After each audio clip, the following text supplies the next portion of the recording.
Continuamos entonces con lo que era la continuidad, valga la redundancia, del Antiguo Testamento. Habíamos quedado la última vez en plantear lo que eran las tradiciones. Las tradiciones ya habíamos hablado nosotros de que eran cuántas, ¿de acuerdo? Empezamos primero con la yavista, luego con la eloísta, que se unían. A estas dos tradiciones uníamos la del Deuteronomio, acordándonos que la palabra Deuteronomio significa segunda ley, ¿tá? En distintos momentos, primero una parte, luego la otra. Luego se adiciona también una corriente denominada sacerdotal. Unido todo esto, genera lo que podríamos llamar la tradición conocida por todo el pueblo de Israel. Pero falta un paso más, que es transcribir por escrito esa tradición oral, esas tradiciones de los pueblos, en un texto concreto, para definir lo que nosotros llamamos la Sagrada Escritura, concretamente. Hasta ahí hemos llegado la última vez. Habíamos también determinado nosotros que las características propias que tenían estas tradiciones en general, siempre hablamos en general, eran que relataban no historias propiamente dichas con tiempo y espacios concretos, sino más bien una historia teológica. En esa historia teológica había determinados pasos, determinados eventos que habían marcado a todos los pueblos que conformaban Israel, haciendo la salvedad que estos pueblos provenían de tribus. Esas tribus descendían de los hijos de ¿quién? De Jacob. Recuerdan que habíamos dicho que había tenido estos 12 hijos con 2 mujeres, con Lía, se escribe Lía o Lea, depende cómo lo quieran escribir, y de Raquel. Nosotros conocemos que los hijos de Raquel eran 2 muy famosos. Uno era José, que luego es llevado esclavo a Egipto, y otro es Benjamín, el más pequeño. Después hay otros. Los otros hijos corresponden a Lía. Hasta ahí habíamos llegado. ¿Qué características tenían entonces todas estas tradiciones, independientemente de ellas, que cuentan estos acontecimientos teológicos fundamentales para el pueblo de Israel? Que de alguna manera lo podemos dividir, como hicimos generalmente, ¿no? Por un lado, la historia de los patriarcas, que ya la conocemos, la historia de la esclavitud del pueblo de Israel en Egipto, la salida de Egipto a través del desierto con un líder que se llama Moisés. Recuerden que Moisés pertenece, de las 12 tribus de las cuales estamos hablando, pertenece a la tribu que corresponde a Leví. Después vamos a ver la importancia que tiene que Moisés haya pertenecido a esa tribu en particular. Otro hecho significativo es finalmente la entrada a Canaán, después de haber recorrido el desierto. Esto es una experiencia que termina con la conformación de Israel como pueblo. Hasta ese momento Israel era un grupo de tribus. A partir de que ingresan a Canaán, la tierra prometida, empiezan a denominarse pueblo. Pero que se denominen pueblo no significa que renuncie cada uno de las tribus a la historia particular de cada una de ellas. Por lo tanto, todos los escritos y las tradiciones que vamos a ver están como entremezclados estas historias particulares que son asumidas y resignificadas como pueblo, como un solo pueblo. Simplemente como una descripción, podríamos definir que la tradición yavista sería la primera, que se desarrolla más o menos en el año 1000 antes de Cristo, en el reino de Judá. El reino de Judá es el reino sur, donde está Jerusalén, luego la tradición eloísta, que se desarrolla aproximadamente en el año 850 en el Reino Norte, Reino de Israel, luego la tradición deuteronómica, que se desarrolla más o menos por el año 600 aproximadamente, ya en Jerusalén, y también la tradición sacerdotal, que se desarrolla principalmente estando Israel en el exilio. ¿Exilio de dónde? ¿En dónde? El exilio en Babilonia, aproximadamente 450 años antes de Cristo. Esto es el desarrollo de la tradición, pero una cosa es el desarrollo de la tradición y otra cosa es cuando se escribe, concretamente, cuando se empieza a redactar. La redacción de todas estas tradiciones, se más o menos, recordemos cuando decimos años, son aproximados, acá no hay una exactitud, se va a redactar entre el 600 antes de Cristo y el 400 antes de Cristo. Es decir, este Hexateuco, que son los primeros 5 libros de la Biblia hebrea, denominada Tanakh o Tanaj, se escriben prácticamente en estos 200 años. Yo diría más cercano al 400 antes de Cristo que al 600. Por supuesto, acá tampoco hay un año concreto que podamos certificar como verdadero. Bueno, ahora bien, si tomamos todas estas tradiciones, vamos a ver cómo Dios, denominado Yahvé, va a intervenir en la historia de Israel. Si a estas tradiciones nosotros le agregamos algo más, que va a ser lo que es la experiencia de un pueblo rodeado de otros pueblos desconocidos, que tenían otros dioses, que tenían otras costumbres, que tenían otras formas de gobierno, vamos a llegar finalmente a una nueva configuración, que va a ser lo que denominamos un Estado. Un Estado no considerado como hoy nosotros consideramos un Estado democrático, sino más bien un Estado organizado. Organizado, obviamente, para la época. Este Estado organizado no podía ser de otra manera que los estados que los rodeaban, en donde predominaba principalmente la monarquía. Por lo tanto, Israel, constituido ya no como un grupo de tribus, sino realmente como un Estado, va a adoptar una forma de gobierno monárquica. En este momento se introducen dos grandes personas que van a marcar también al pueblo de Israel, aparte de todo lo que hemos hablado. Una de ellas es Samuel, el gran profeta, y el otro es David. Son como los dos íconos que marcan de alguna manera esta nueva etapa de Israel ya estando afincado definitivamente en el actual Israel, en la tierra de Canaán.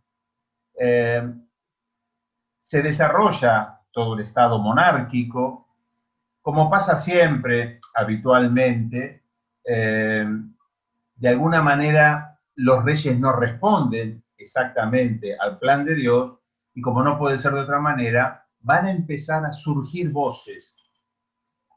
¿Qué buscan esas voces? ¿Por qué surgen? Yo diría que principalmente estas voces intentan recordarle a los reyes, a los poderosos, a los que gobiernan, lo que fue la historia de amor entre el pueblo y Dios. Que no se crean que porque son reyes, ellos son los dueños del pueblo. Siempre el soberano, en el caso del pueblo de Israel, es Dios, no es el rey. Será verdaderamente rey cuando responda a lo que Dios quiere para su pueblo. Si el rey hace lo que quiere, entonces no es verdaderamente rey. Por lo tanto, los profetas que vamos a tener a lo largo de toda la monarquía, lo que van a hacer es actuar como una especie de recordatorio del rey. Lo va a corregir, le va a decir, cuidado que acá te fuiste, cuidado que esto no es lo que quiere Dios. Recordamos un caso a nosotros muy conocido, que es el caso de el rey David. El rey David tenía sus cosas, ¿eh? No era, vamos a decir, un rey muy piadoso al comienzo.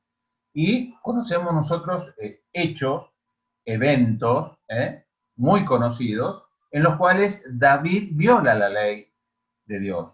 Y hay un profeta que está ahí presente, que se encarga de decirle, te pasaste, no cumpliste con lo que Dios quería. Bueno, eso se va a repetir a lo largo de todo el tiempo. Luego vamos a entrar en detalle en cada uno de estos eventos. Yo estoy haciendo una descripción general. Seguimos un poquito más. ¿Cuál va a ser otra de las acciones de los profetas, aparte de recordar a los reyes lo que quiere Dios? Van también a recordarle a su pueblo la fidelidad que tuvo Dios con ellos. Recordarles que cuando ellos estaban cruzando el desierto, cuando se quejaban, cuando parecía que todo estaba terminado, Dios actuó.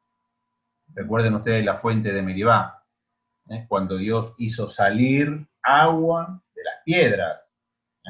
Estaban absolutamente desahuciados por el desierto. Y sin embargo, Dios actúa. Pero también van a hacer otra acción que es muy importante. Cuando ustedes leen los libros de los profetas, que ustedes recuerdan, ¿no? ¿Se acuerdan que los dividíamos en dos grandes grupos?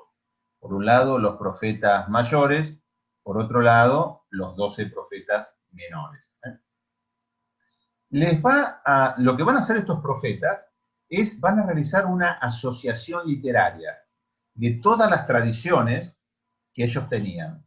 Y van a empezar a escribir también en sus textos esta historia de salvación que Dios que ha realizado con su pueblo. Esto no es propiamente dicho algo que inician los profetas, en realidad ya con anterioridad los jueces de Israel habían realizado una aportación a la tradición. De alguna manera habían agregado cosas a esta suma de tradiciones. Por lo tanto, es algo más que hacen los profetas para clarificar la historia. Haciendo como un pequeño excursus, recuerden ustedes que Israel va a pasar a tener distintas formas de gobierno. La inicial, la primogénita, por llamarlo de alguna manera, es la de los patriarcas, en los cuales cada padre dirige a un grupo. Luego se van a unificar bajo la forma de un caudillo, que en este caso sería Moisés o Josué, cuando Moisés lo deja a Josué que entre a la tierra prometida. Moisés no ingresa. Luego va a pasar a una forma de gobierno llamada de los jueces. Ustedes seguramente deben conocer a muchos jueces, por ahí no los asocian directamente. Recordemos el más famoso, ¿no? Sansón, es uno de ellos. Después, entre las mujeres, Débora, es una de las grandes juezas del Antiguo Testamento. Luego va a pasar a un formato de monarquía, que es el que estábamos hablando recién nosotros. Y finalmente, Israel, después de la caída de las monarquías, cuando es llevado al exilio, ya no va a tener, esto también es muy importante, no va a volver a tener una soberanía como pueblo. A partir del exilio a Babilonia, Israel siempre va a pertenecer a otro pueblo. Siempre va a estar sometido, por llamarlo de alguna manera, a un pueblo conquistador. Ya vamos a llegar también a esa parte. Yo por ahí voy un poquito rápido porque, bueno, tenemos que apurarnos, ¿no? No podemos estar mucho. Hemos visto hasta ahora nosotros, de las tradiciones que hemos nombrado, a la yavista. ¿Me recuerdan cuando hablamos de ellos, no? Bueno, ahora vamos a dar por ahí un paso más, un paso más. vamos a hablar acerca de otra tradición muy importante, que es la deuteronomista. Deuteronomista. Como hemos dicho, la palabra Deuteronomio es la segunda ley o la nueva ley, que reemplaza obviamente a la primera, así de simple. Los que son protagonistas en esta tradición son el grupo de la tribu de los levitas. Como hemos dicho, ustedes ya conocen a algunos levitas famosos. Moisés es uno de ellos. Moisés, cuando sube a la montaña y entrega la ley, recibe la ley, perdón, por parte de Dios, nombra a un sacerdote, que es el sacerdote Aarón. Aarón también pertenece a la tribu de Leví, por lo tanto también es otro que lo acompaña, cosa que es lógico, por supuesto, ¿no? Moisés, que era levita, nombra como sumo sacerdote a otro levita. Eso creo que tiene bastante sentido. Hay algunos otros levitas, también muy conocidos, como ser Samuel, Samuel, Ezequías, otros levitas famosos, por ejemplo, Esdras, que será uno de los que va a restaurar el segundo templo, o por ejemplo, Malaquías también, el profeta. Eh, características de los levitas, características de los levitas. Ellos van a ser los que van a impulsar la tradición deuteronomista. ¿De qué manera? Y esto es muy importante. No se trata de que van a escribir una nueva tradición. Lo que van a hacer es unir la tradición ya vista con la eloísta, las van a unir y la van a explicar. Ustedes vieron seguramente que cuando se hace una ley, la ley es bastante corta, sintética, no va por detalles, porque si no las leyes serían interminables. Bueno, lo que hacen los levitas es explicar, desmenuzar esas leyes, yo diría que al máximo, totalmente al máximo. ¿Qué hacen con esto al explicar? Y actúan de alguna manera como actúa el magisterio de la iglesia hoy. Ustedes saben, hacemos un excursus también en este caso, que en la iglesia católica tenemos una tradición y tenemos también la Sagrada Escritura. Lo que hace el magisterio de la iglesia es explicar, enseñar lo que es la tradición y lo que es la Sagrada Escritura. El magisterio de la iglesia no aporta cosas que no estén en estas dos fuentes, que es como si fuera una sola. Bueno, en este caso los levitas, a través de esta tradición deuteronomista, lo que hace es explicar lo que ya las otras tradiciones habían de alguna manera transmitido. ¿Por qué es importante que sean los levitas los que explican? Porque de alguna manera los levitas tienen una legitimidad de origen. Recuerde que fueron nombrados por Moisés para ser sacerdotes de Israel. ¿Qué mejor que un sacerdote entonces nombrado por Dios a través de Moisés para poder explicar la ley? Es como que era casi indiscutible lo que ellos de alguna manera decían. Ellos van a diferenciar lo que es una ley sacra, sagrada, de lo que es una ley profana. Pero por otro lado, van a especificar bien que ambas leyes no están completamente separadas. No es como nosotros actualmente, donde predomina por ahí un laicismo, en lo cual la ley, perdón que hay personas que quieren ingresar, tengo que darle el ingreso, espero que, bueno, ahí ya creo que han ingresado.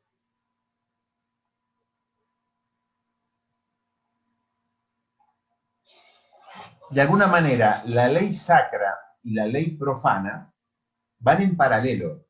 Y es como que de alguna manera una cuida a la otra. La ley sacra cuida a la profana. No están completamente separadas. También ustedes van a poder identificar a esta tradición deuteronomista porque todas las explicaciones que da, las da en forma de discursos o sermones. Como si fuera el cura en la misa, que va explicando la Sagrada Escritura. Bueno, ellos lo explican de esta manera, por medio de sermones, por medio de discursos. Algo que es importante tener en cuenta, estos levitas no han sido testigos directos de la historia que ha pasado. Ellos la han conocido, se la han transmitido de manera oral. Y ustedes saben lo que pasa habitualmente cuando alguien recibe algo transmitido de manera oral. Las interpretaciones, bueno, queda un poco reducido a lo que cada uno piensa. No es tan fácil escribir algo textual como era originalmente.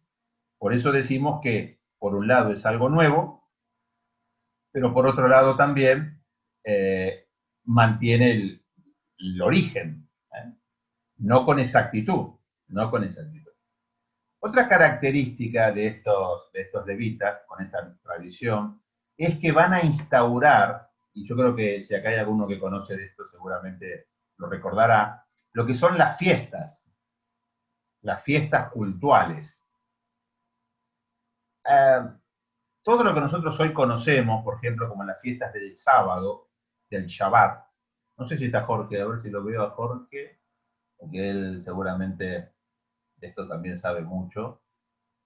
Bueno, no lo veo exactamente aquí, pero seguramente debe estar escuchando. Ahí está, ahí te vi. La fiesta del Shabbat es importantísima para el pueblo judío. Es más, yo diría que es un grave pecado no cumplir con el precepto del Shabbat. Sí. Pero sí, muy grave, ¿eh? No hablemos de simplemente, bueno, una decisión familiar. Pero ustedes me sacaron el pecado. Así es, así es. A ver, voy a intentar, con su permiso, a ver si puedo hacer la conexión ahora, a ver si puede darse. Un segundito.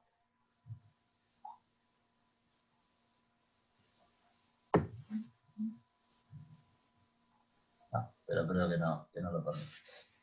Qué lástima. Se ve que algo pasa que no lo permite. Pero bueno, no importa. Bueno, ellos van a instaurar todas estas fiestas. Recuerden la Pascua, la salida del pueblo de Israel de Egipto, el sábado, la fiesta de las chozas. ¿Qué más tenemos, Jorge? Hay un montón, ¿no? Hay varias. No tenemos tiempo acá para hacerlo. Y otra cosa que también es, yo diría, realmente muy interesante, que es el valor de la Guerra Santa. Es decir, el deuteronomista lo que intenta hacer es restaurar esa relación con Dios y por lo tanto es estricto en la manera en que lo manifiesta. Cuando vamos a ver seguramente en el Deuteronomio, muchas acciones que realiza el pueblo de venganzas, de guerra, de castigos, que tiene que ver mucho con ser fiel a Dios. Pero esto no hay que entenderlo como que el deuteronomista promueve matanzas o un montón de situaciones que para cualquiera de nosotros serían muy desagradables seguramente. Intenta de poner en relieve que para seguir la tradición de Yahvé hay que ser radicales en el seguimiento. No valen medias tintas. ¿Ah?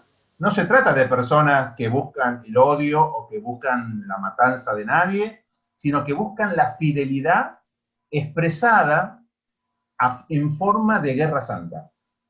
¿Ah? Vamos a ver en el Antiguo Testamento muchísimos combates, muchísimas guerras en las cuales Israel se tiene que enfrentar con otros pueblos seguramente mucho más numerosos que Israel.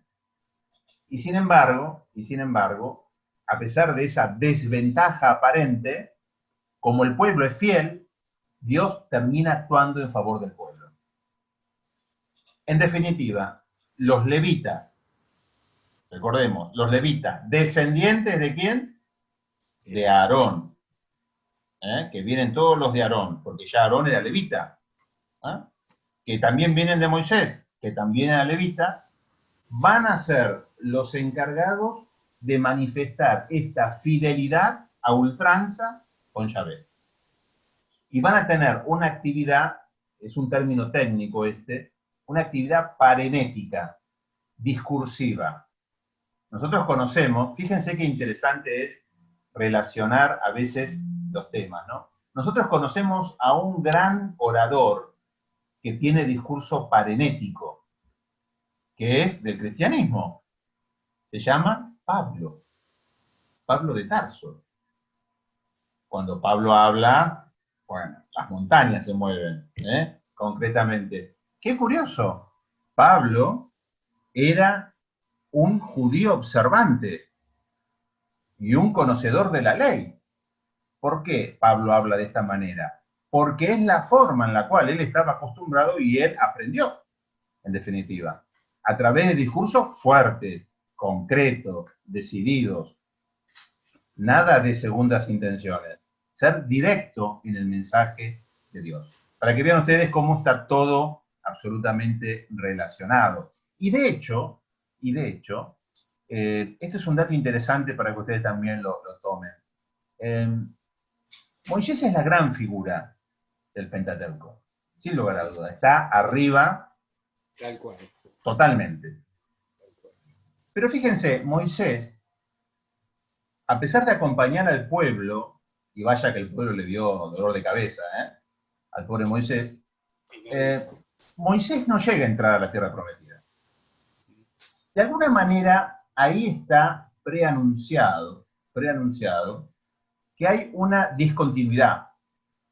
Es decir, ¿cómo es posible que si Dios prometió algo, cómo es posible que no llegara a cumplir eso en Moisés?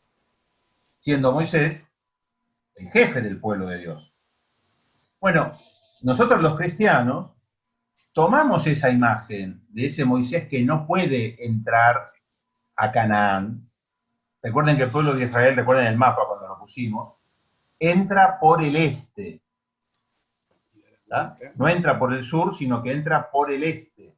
Por lo tanto, tiene que cruzar el río Jordán. Bueno, Moisés no lo cruza. ¿Quién va a ser el que va a cruzar el río Jordán después en un bautismo, cuando ingresa al río Jordán? Es Jesús. Por eso, para las primeras comunidades cristianas, que eran exclusivamente judías, luego va a haber una mezcla con, digamos, no judíos, del pueblo de los griegos, de los romanos. Jesús es la figura del nuevo Moisés. Es el que realmente lleva a consumar lo que Dios quería, que era que el pueblo ingresara a la tierra de Israel, que es Canaán, la tierra prometida. Por eso decimos que Jesús es la puerta de salvación. Porque en realidad, la tierra prometida no era un pedazo de terreno. La tierra prometida es estar con Dios. La tierra prometida es compartir la vida eterna con Dios. Y el único que podía llevar a ese compartir la vida eterna con Dios era Dios mismo, que era Jesús, no un hombre como Moisés. ¿Ah? A ver, pongámonos en la situación. Imagínense que se le plantea esto a un judío observante de la época de Jesús. Eso era terrible. Terrible. Decir que la ley y Moisés ya ahora, a partir de ahora, no son lo que te lleva a la verdadera tierra prometida, que es estar con Dios, era un cambio de paradigma, de modelo existencial absoluto. Absoluto.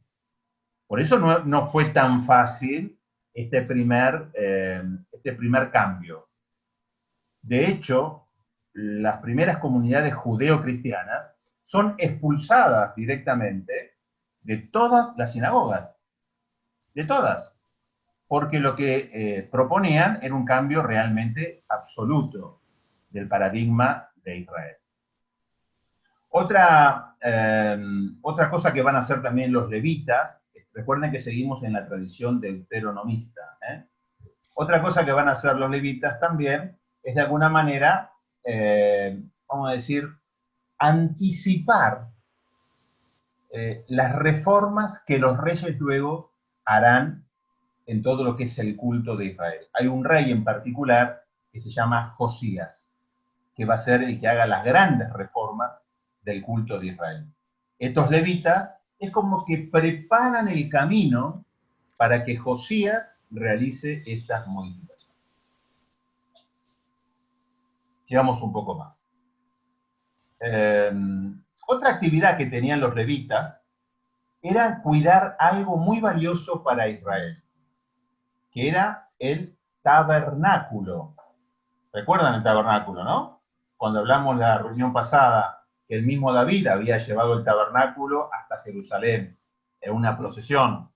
Bueno, ellos eran encargados de cuidar ese tabernáculo, el arca de la alianza, como diríamos comúnmente, ¿no?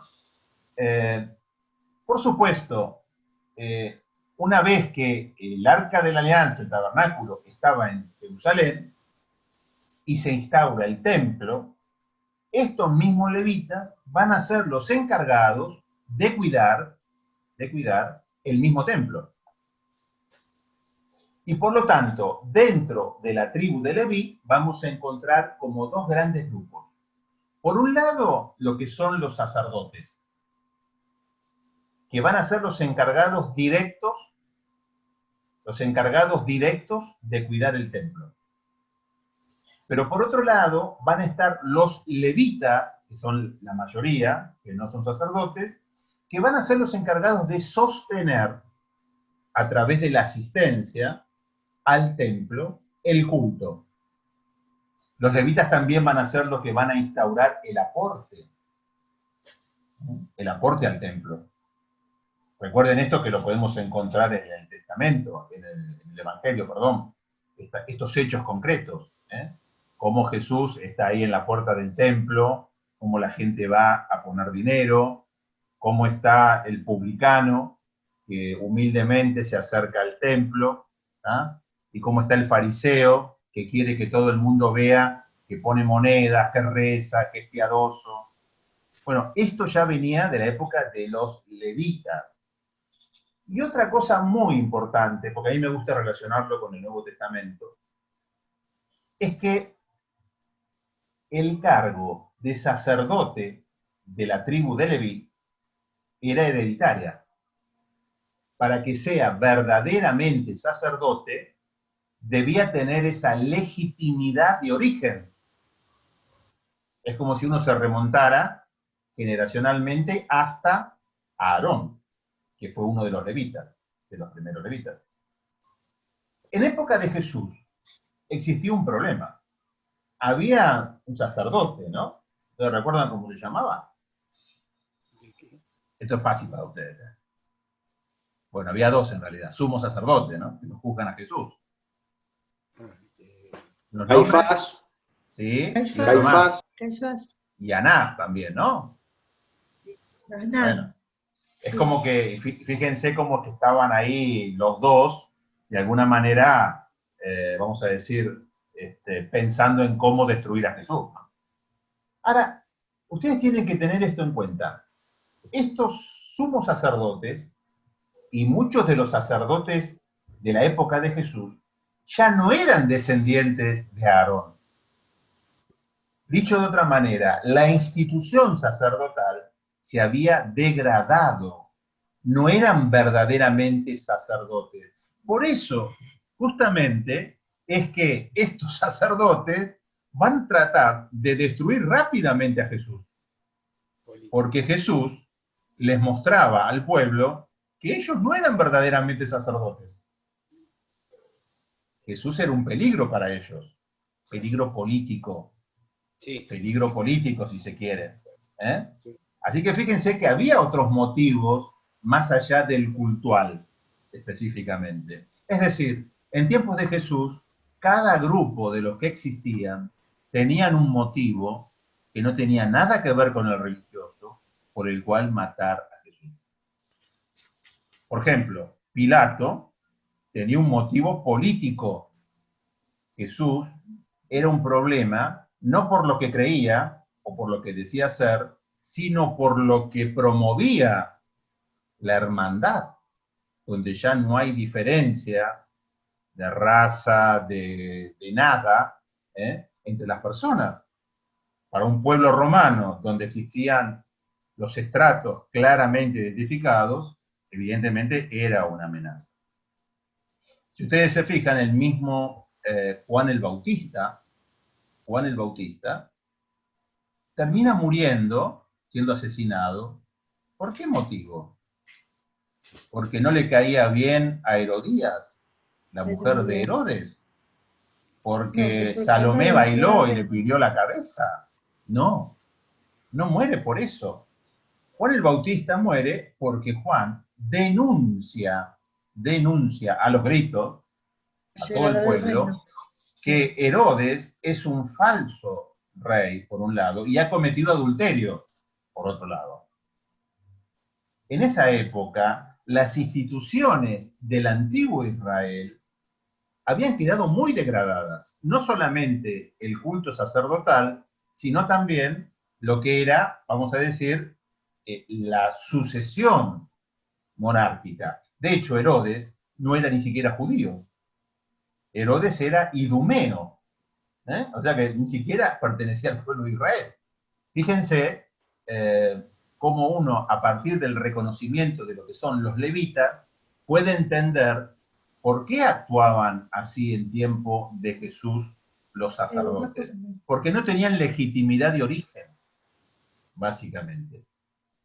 Los levitas interactúan mucho con Jesús en el Nuevo Testamento, constantemente. Ellos son de alguna manera los que van como enseñando la ley formal, la ley oficial.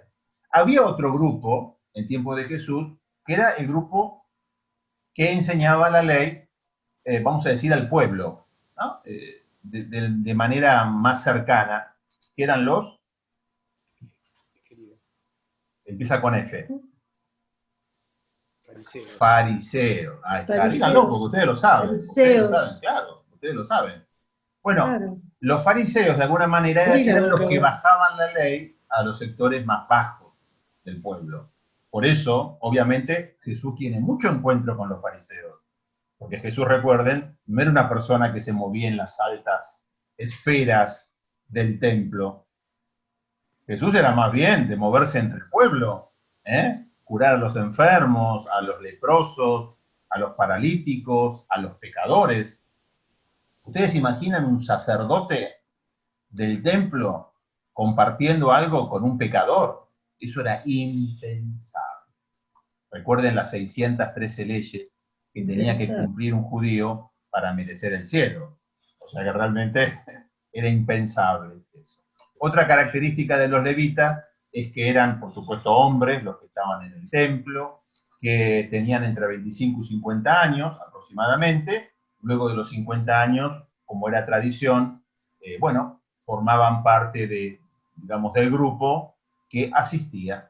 Eran los ayudantes, por llamarlo de alguna manera. Hoy lo podríamos asociar quizás, no sé, esto es una manera simbólica, lo estoy diciendo, ¿no? Lo que sería un ministro de Eucaristía, vamos a decir. No se sientan mal los ministros de Eucaristía, ¿no? Pero sería algo parecido, por llamarlo de alguna manera. Asistían al templo. Bueno, yo creo que más o menos los he convencido de este grupo, que es tan importante, y que determina claramente esta segunda ley llamada deuteronomista, o tradición deuteronomista. Tienen de alguna manera voy a ver el horario, creo que estamos más o menos bien, tienen de alguna manera una función que es la de mantener las tradiciones del pueblo. No están por ahí tan de acuerdo con los reyes, pero los aceptan en tanto y en cuanto los reyes respondan a lo que ellos les piden. Estos levitas tenían una característica: se nutrían y eran muy escuchados por los sectores, vamos a decir, rurales. de Israel. De alguna manera funcionaría, voy a tratar de explicarlo de una manera fácil y sintética. Los reyes habían establecido un sistema de culto formal, burocrático, hoy en términos actuales diríamos burgués, para que se entienda quizás mejor, demasiado estructurado en las apariencias. Los levitas lo que van a hacer es decir, no, esto que establecieron los reyes, lo hicieron más copiando a cómo actúan los reyes de pueblos vecinos, que no son los reyes del verdadero Dios Yahvé. El verdadero Dios Yahvé, la tradición verdadera de Yahvé está en el pueblo tradicional, lo que llamamos nosotros acá los gauchos, en Argentina. Ellos son los que mantienen la verdadera tradición. Entonces ellos van a ir a recoger todas estas tradiciones del pueblo tradicional de Israel, y las van a llevar e imponer a los reyes. Por lo tanto, cuando el rey acepta la imposición de los levitas, es un rey fabuloso. Cuando el rey no acepta, anatema, es el peor rey de Israel. Cuando ustedes leen, por ejemplo, el libro de los reyes, van a encontrar claramente esa distinción. El rey bueno está bajo el amparo de Dios, y el rey malo, miserable. Esto es bien claro para identificar esta tradición. Si se sigue la ley tradicional, histórica, entre comillas, del pueblo de Israel, son los deuteronomistas. Y cuando no se sigue, crítica absoluta. Vamos a dar otro paso más. Hay otra tradición que está en esta hipótesis que estamos hablando nosotros. ¿Perdón? Está bastante. No, pensé que alguien me hacía una pregunta. Otra tradición. Recuerden que esto que estamos viendo nosotros ahora se llama hipótesis documentaria. Cómo se fueron conformando los libros del Hexatempo. Otra tradición, que ya la hemos nombrado, era la tradición sacerdotal. No se llama sacerdotal porque proviene de los sacerdotes de Aarón. Primera aclaración. Esos son los levitas.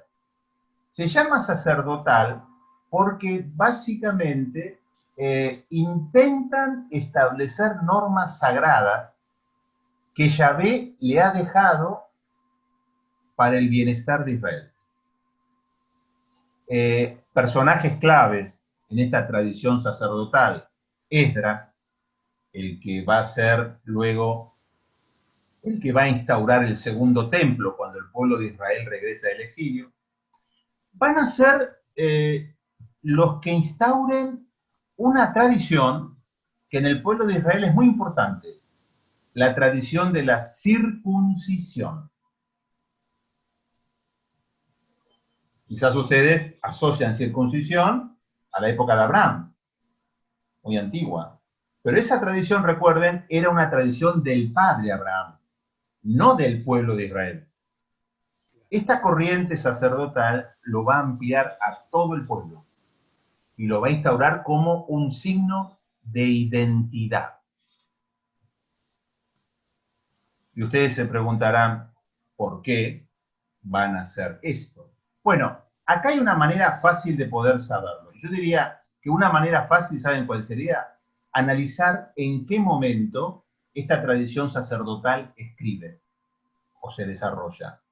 Escribe principalmente, yo diría, durante el exilio, cuando Israel estaba esclavo, por llamarlo de alguna manera. En realidad, técnicamente hablando, no era esclavo, porque recuerden que los babilónicos lo que intentaban hacer era distribuir a los pueblos sometidos, no como esclavos, sino más bien en todos los pueblos que ellos tenían.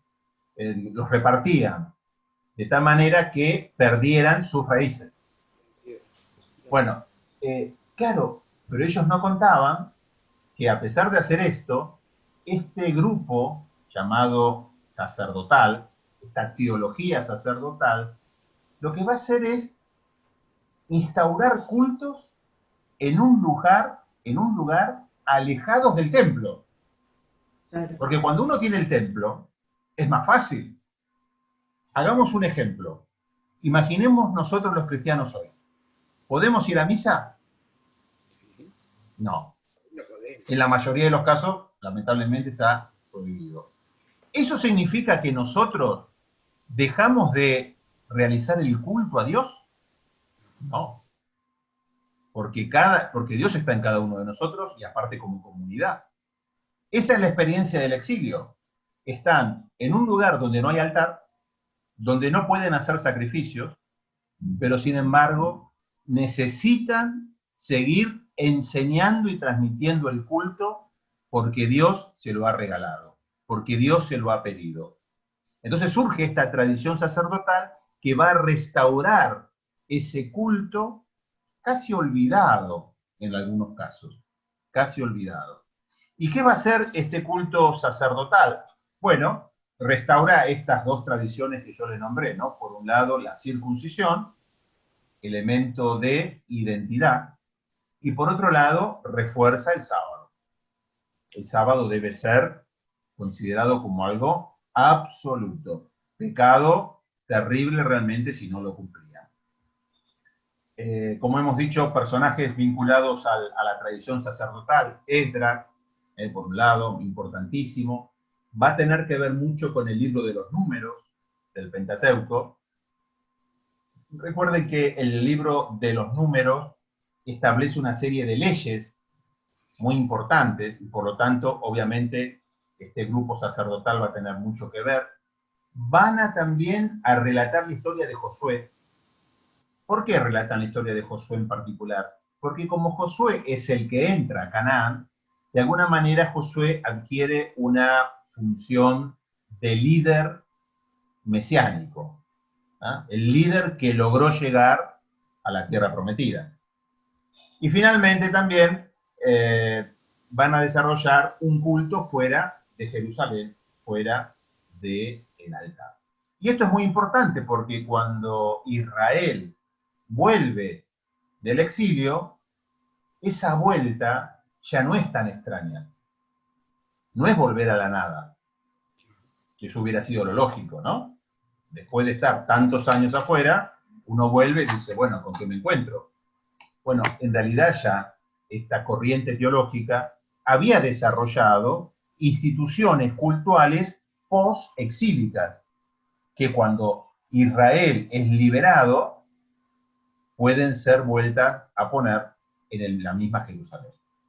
Y acá viene otro dato interesante, vamos a romper mitos, ya que estamos en este camino. Israel es liberado, lo dijimos la vez pasada, del sometimiento babilónico por un personaje importantísimo, Ciro el Grande.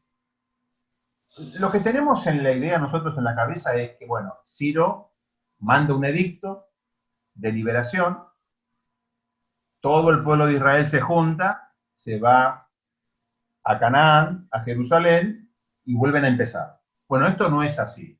En realidad, como pasa siempre, después de tantos años, el pueblo se había establecido en Babilonia.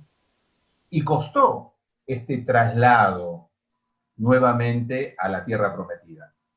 En este caso era voluntario, porque ya no estaban obligados a permanecer en Babilonia. Recuerden, históricamente, porque a veces uno da por hecho ciertos datos que por ahí la gente no lo sabe. Recuerden, el pueblo de Israel es sometido por el imperio babilónico, Nabucodonosor, ustedes lo conocen, ¿eh? Seguramente habrán visto la ópera de Verdi, ¿no? Cuando canta el pueblo, ese coro magnífico. Bueno, sería lindo poder escucharlo. Sí. Ciro es persa, no es babilónico. Ciro invade Babilonia y luego de invadir y tomar Babilonia, lo que hace es liberar a los pueblos. Porque Ciro tenía otra política, que no era someter. Al contrario, Ciro tenía la política de que cada pueblo prosperara con sus cultos en los lugares donde pertenecía. No porque Ciro fuera un gran piadoso. lo hacía de esta manera para que los pueblos prosperaran y le dieran más impuestos. O sea, lo hacía por interés, absolutamente. Es por eso que en el año aproximadamente 539 son liberados el pueblo de Israel y repatriados, por llamarlo de alguna manera, más o menos hasta el año 522, es decir, estamos hablando 18 años que lleva esta repatriación, para que reconstruyan el templo, que había sido destruido por Nabucodonosor. Esto es lo que se llama segundo templo. Ustedes van a ver seguramente en comentarios bíblicos, pertenece al primer templo, pertenece al segundo. Bueno, cuando dicen pertenece al segundo es cuando el pueblo de Israel ya ha regresado del exilio para redondear año 520, para buscar antes de Cristo. Antes de Cristo. Bueno, el pueblo finalmente llega y tienen una misión. La misión básicamente es, imagínense, un pueblo que está sometido y que está regresando. ¿Qué tiene que hacer ese pueblo? Afirmar su historia. Decir, señores, todo lo que hemos perdido en estos últimos 40 años hay que restaurarlo. Y lo que pasa siempre, cuando uno quiere restaurar, enfatiza las tradiciones. Van a haber dos personas muy importantes en esta restauración que son Ageo y Zacarías, dos profetas.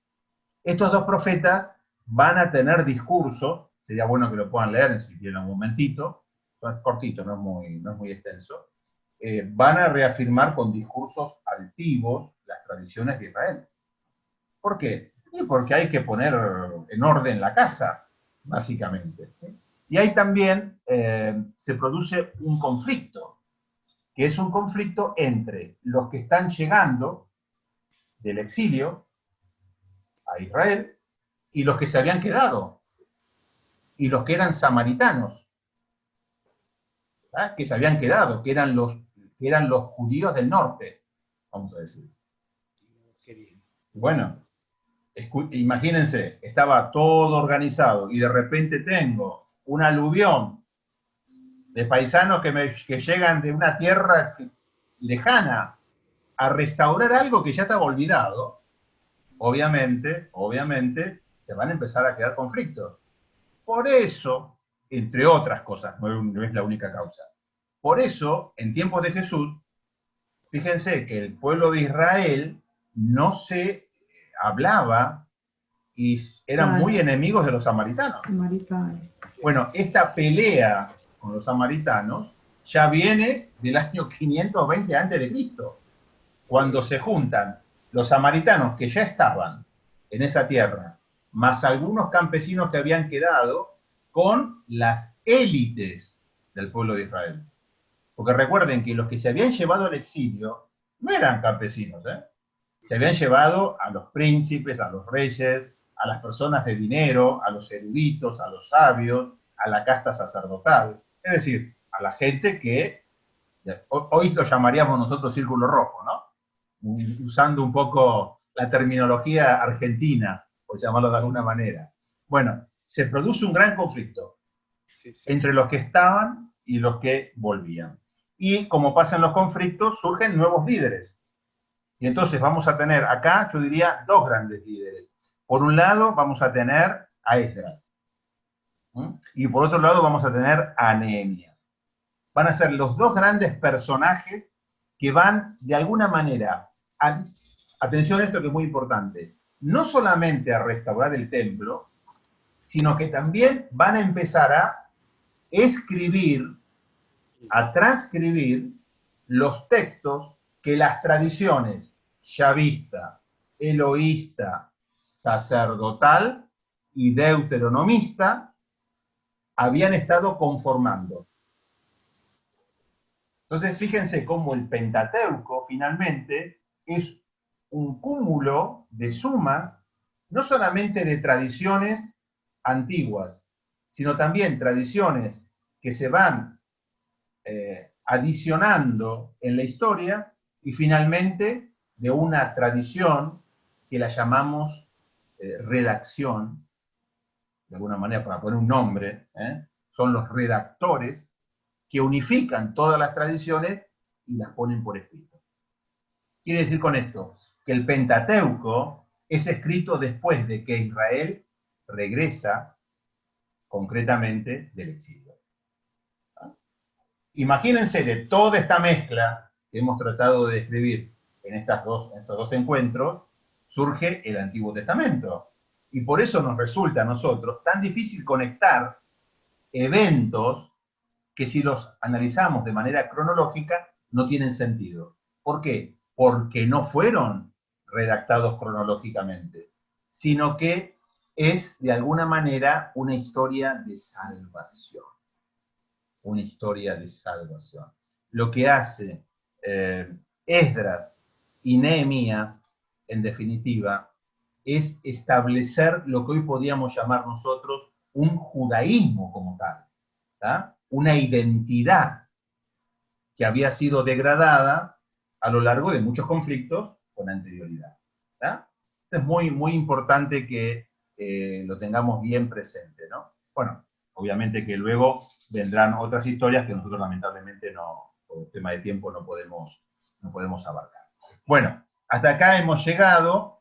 Ahora sí, yo doy paso a que podamos abrir micrófonos y se puedan hacer preguntas. Yo sé que a veces es un poquito largo, ¿no? Pero bueno, uno trata de simplificarlo de la mejor manera posible, ¿no? Perdón por los errores. ¿Algunos comentarios o preguntas?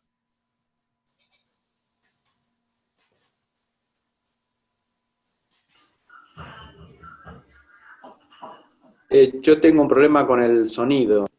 Sí, yo te escucho perfecto. Yo también.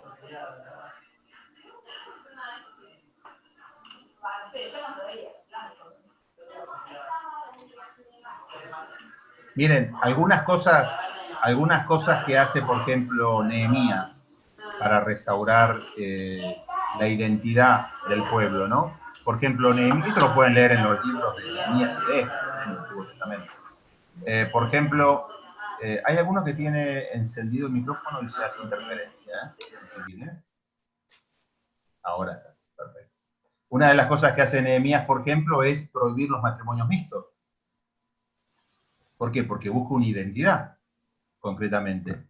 Otra cosa que se hace también es expulsar a los extranjeros que tienen incidencia en el gobierno. Eso creo que es una de las cosas importantes, ¿no? El descanso del sábado se lo pone como algo, yo diría, como un pecado muy grande el no cumplirlo. Por eso fíjense que en épocas de Jesús es muy cuestionado por no cumplir el sábado. Esto ya viene de Nehemías, aproximadamente 4 siglos y medio antes de Cristo, concretamente, ¿no? Otra cosa que hace Nehemías, interesante, bueno, es un dato histórico, en realidad establece las murallas de Jerusalén. Murallas que seguramente van a ver pasar a Jesús en el momento de la crucifixión. Bueno, ¿por qué busca murallas? Levantar murallas nuevas. Bueno, obviamente, si uno quiere asentar un poder de identidad, una ciudad y un templo son fundamentales. Por lo tanto, tiene que reforzar el poder político de lo que significa Jerusalén como ciudad. Es más, obliga, eso también es muy interesante, obliga a que los sacerdotes y muchos levitas tengan residencia permanente en Jerusalén. No es que vayan por cualquier lado y van de paseo por Jerusalén, sino que tengan residencia obligatoria. Fíjense que esto es algo que los católicos también lo hemos vivido en una época. Si ustedes leen algo de historia de la Iglesia, van a poder darse cuenta cómo en una época los obispos podían ser nombrados obispos de una ciudad, pero no vivir en esa ciudad. Después del Concilio de Trento, si no me equivoco, se obliga a los obispos que residan en las ciudades donde pertenecen. Fíjate cómo se puede encontrar hasta una relación entre esta residencia obligatoria de los obispos con esta residencia de Nehemías para con los sacerdotes. También Nehemías obliga a que una porción importante de la población rural habite en Jerusalén. Van a ser los primeros comerciantes, ¿tá? los primeros comerciantes que podemos encontrar trabajando en la ciudad. Bueno, yo simplemente esto como dato adicional, ¿no? Me gustaría leerles, como para ir concluyendo, ustedes lo pueden buscar en la Biblia, el Deuteronomio 31:10. Si tomé bien la cita, creo que está bien tomada. Recuerden que el Deuteronomio está en el Pentateuco, los primeros 5 libros.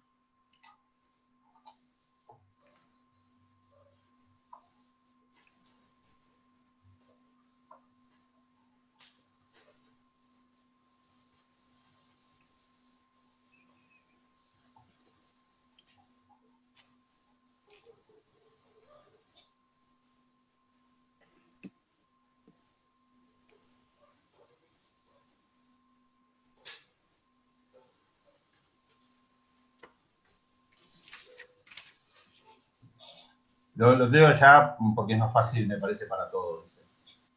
Moisés puso esta ley por escrito y se la entregó a los sacerdotes, hijos de Leví, que llevaban el arca de la alianza de Yahvé, así como también a todos los jefes de Israel, dándoles esta orden. Cada 7 años, al tiempo fijado para el año de la revisión, en la fiesta de los tabernáculos, cuando todo Israel se junte para presentarse ante Yahvé en el lugar elegido por él, ustedes leerán esta ley para que la oiga todo Israel. Es una orden que Moisés le está dando. ¿Quiénes creen ustedes que pudo haber escrito este pasaje? ¿Qué tradición? ¿La yavista? ¿La deuteronomista? No sé, la otra que habíamos hablado, ¿no? ¿La sacerdotal? ¿La eloísta? La sacerdotal para mí. La sacerdotal. Es más, si ustedes se fijan en su Biblia, en un costadito debe tener una referencia que dice Nehemías 8. Y si vamos a Nehemías 8, rápidamente, dice como título, Esdras lee al pueblo el libro de la ley. ¿Qué está haciendo Esdras? Cumpliendo lo mismo que pedía Moisés que se hiciera cada 7 años. Esdras, luego de un exilio, luego de haber perdido el contacto con la tierra prometida, vuelve, instaura el nuevo templo, solemnemente se para delante de todo el pueblo de Israel que lo escucha y le lee la ley. Y es increíble, ¿no? Por la manera en que reacciona el pueblo.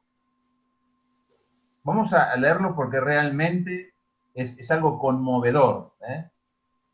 Dice en el versículo 9, Nehemías 8:9. Entonces Esdras, maestro de la ley, dijo al pueblo, este día está dedicado a Yahvé, el Dios de ustedes. No estén tristes ni lloren, porque todos lloraban al oír la lectura de la ley. Todos los que escuchaban la ley lloraban. Es magnífico. ¿Por qué? Porque estaban recuperando no solamente una historia, estaban recuperando una relación con Dios que se había manifestado a lo largo del tiempo en todas las tradiciones que ya estaban prácticamente olvidadas. Si dijimos que el que escribió en el libro del Deuteronomio era la tradición sacerdotal, ¿quiénes creen que escribió esto de Nehemías 8:9? La misma tradición sacerdotal. Así se analiza el texto bíblico del Antiguo Testamento. Uno tiene que ir descubriendo qué pasaje del Antiguo Testamento lo escribió cada tradición para poder entenderlo. Hemos identificado que este pasaje lo escribió la tradición sacerdotal y por lo tanto corresponde todo lo que hemos hablado de la tradición sacerdotal. Instauran lo cultual, que tratan de traer las tradiciones antiguas, etcétera, etcétera. Fíjense, sigo leyendo un poquito porque a mí me conmueve realmente, ¿no? Dice, le dijo entonces, vayan a comer comida grasosa, tomen bebidas dulces y denle una ración al que no tiene preparada. Todo esto por escuchar la palabra de Dios, ¿no? Porque este día está dedicado al Señor. No estén tristes. La alegría de Yahvé es fortaleza. También los levitas tranquilizaron al pueblo diciéndoles, dejen de llorar, este día es día de fiesta, no estén tristes. Y el pueblo se fue a comer, a beber y a repartir porciones y a hacer una gran fiesta porque habían entendido lo que les habían dicho. Esto es magnífico.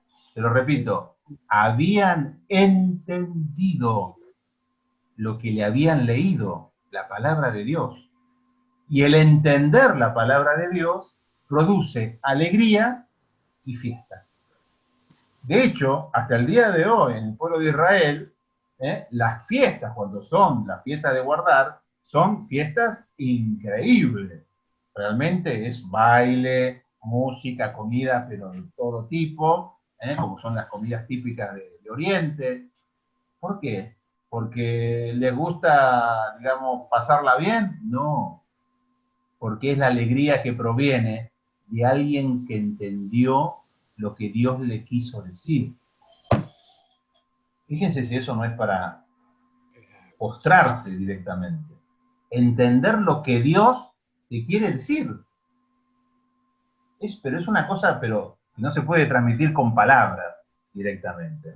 Bueno, se los dejo para que lo lean ese capítulo que termina ahí, el capítulo 8 de Nehemías. Y espero que cuando terminen de leerlo lloren. Julia, ¿me ibas a decir algo?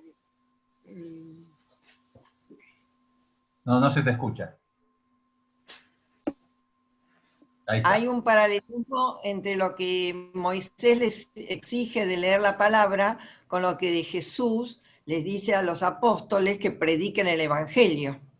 Tal cual, tal cual. Y fíjate vos, Julia, que la palabra evangelio significa mensaje.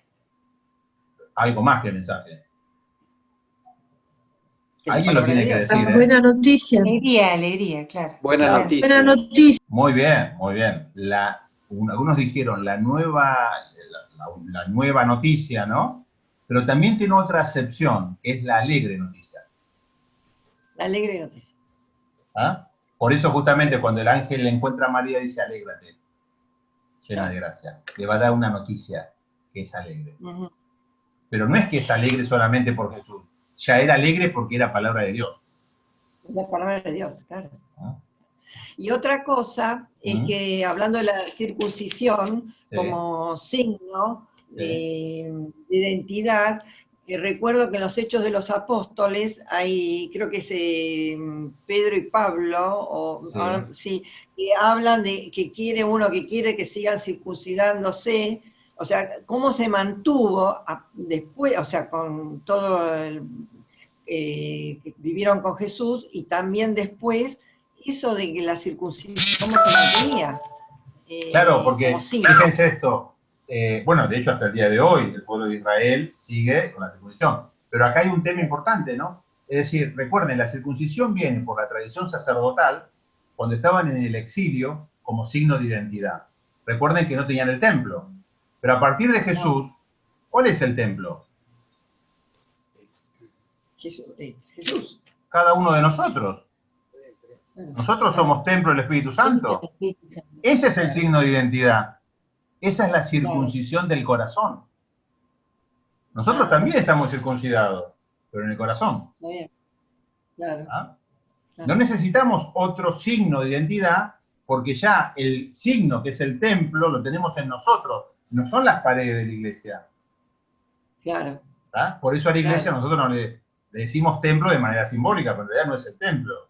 Es la iglesia, es el grupo de los convocados, por llamarlo de alguna manera. Claro. Gracias, Julia. Claro.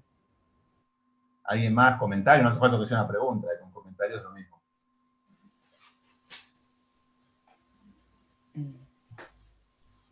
Bueno, Muy bien.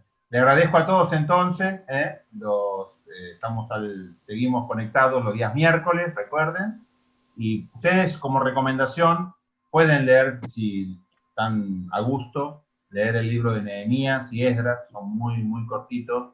En particular Nehemías, este capítulo, que, bueno, a mí por lo menos siempre me conmovió cuando lo leo, ¿no? Bueno, muchas gracias a todos. Disfruten Gracias a usted, padre. el día y descansen. Gracias. Gracias, padre. Hasta luego. Gracias. Muchas Hasta luego, gracias. gracias. Por hoy, gracias. Chao, chao. Hasta luego. Gracias.